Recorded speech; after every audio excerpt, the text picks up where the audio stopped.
Hello guys, welcome to my YouTube channel Shiv Kumar News. Here I am reading only newspaper articles. Has the Pahalgam attack crossed a red line? A relative consoles Aishanya Dwivedi in Kanpur. Aishanya husband Shubham Dwivedi was killed by terrorists in Pahalgam in Kashmir. The calculated brutality of the terror attack in Pahalgam in Jammu and Kashmir appears to have crossed a red line for India-Pakistan ties which were already at an all-time low. Following its diplomatic measure against Pakistan, what appropriate military response can India craft? Had the Pahalgam attack crossed a red line? Sharad Sabharwal and Lieutenant General retired Dipendra Singh Hooda discussed the question in a conversation moderated by Sushasini Haider at the excerpt. The Prime Minister has said that he has given the military a free hand for operation. Pakistan government has been saying every 24 hours that an attack is imminent given the indicator that a military options will be exercised next.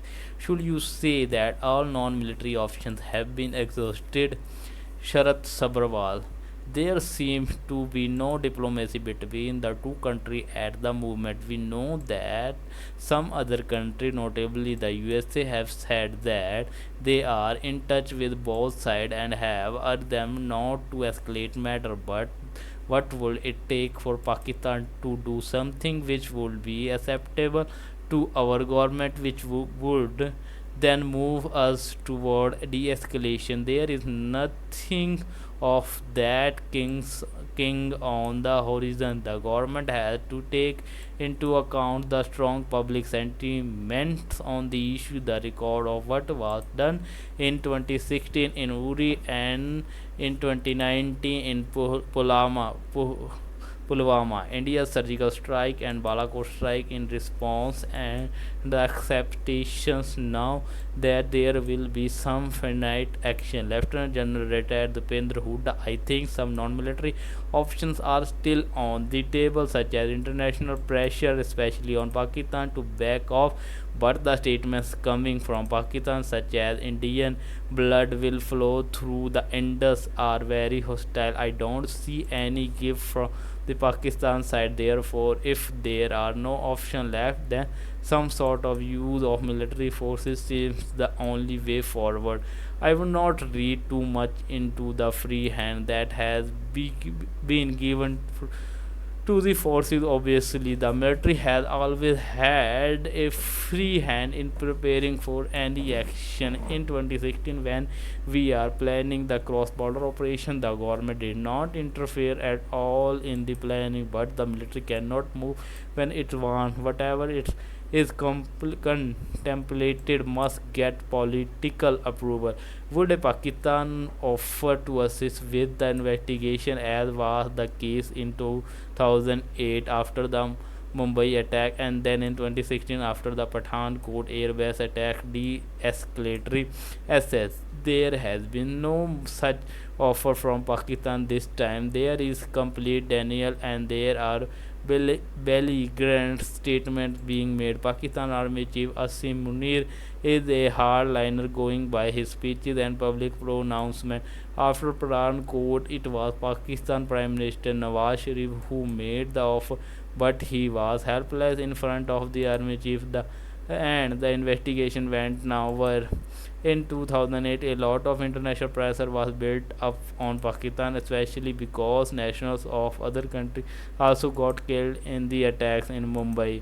Are there lessons learned from responses in the past? 2008, 2016, 2019, etc. When we think about the response that is to come, assess. In 2008, there was no publicized punitive activity, but international pressure built up and resulted in Pakistan not only acknowledging that Ajmal Kasab was their nation, but also ordering an investigation by their federal investigation agency. It was at this stage that I went as high commission in April 2009. In June, Pakistan gave us 230-page dossier in which they acknowledged for the first and the last time that the attack was mounted from their territory and launched by the Lashkar-e-Taiba (LAT), and they gave gave us elaborate details of the training of where the boat was launched, etc.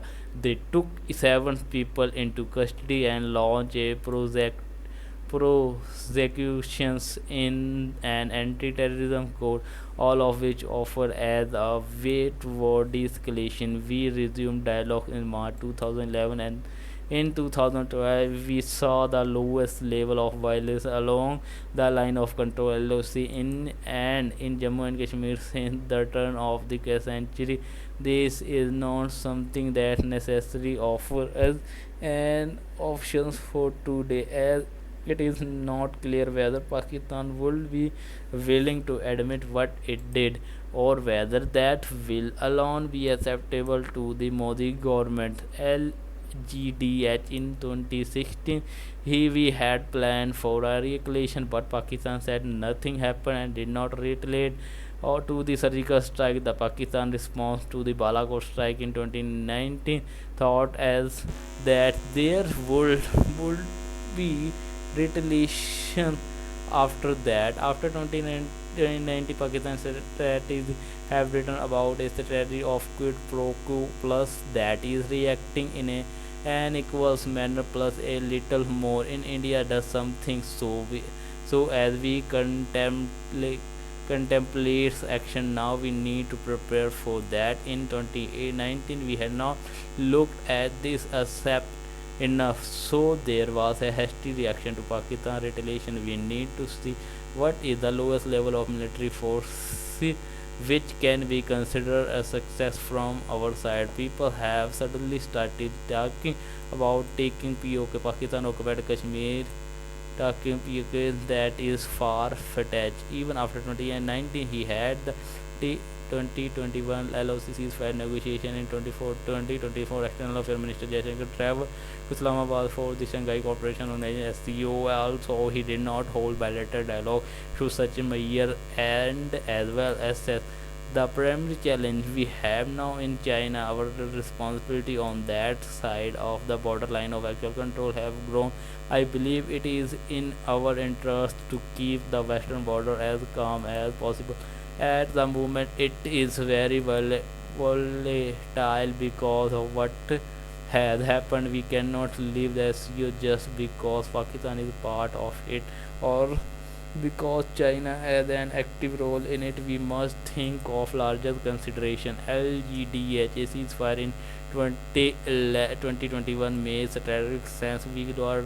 We were looking more closely at the military challenge from China, at the fact that a large number of forces had not deployed there. At the LOC, we cannot completely answer the ceasefire from the state of India Pakistan retail relation as they exist today. We are already seeing breaches on the ceasefire lines, and I think that will only increase. Obviously, both sides have built up additional forces along the LOC, expecting something to happen. There will be suspicious regarding any movement taking place on both sides, and if when military actions take place, I think the ceasefire will not survive. Was the Pahalgam attack drawn a line? Is there any chance of bilateral diplomatic engagement in the future? LGDA. For now, the attack had drawn a red line. We cannot look 5 or 10 years down the line, but in the immediate future, I don't see any positive engagement happening. We see only rhetoric from Pakistan on war, nuclear weapon, etc.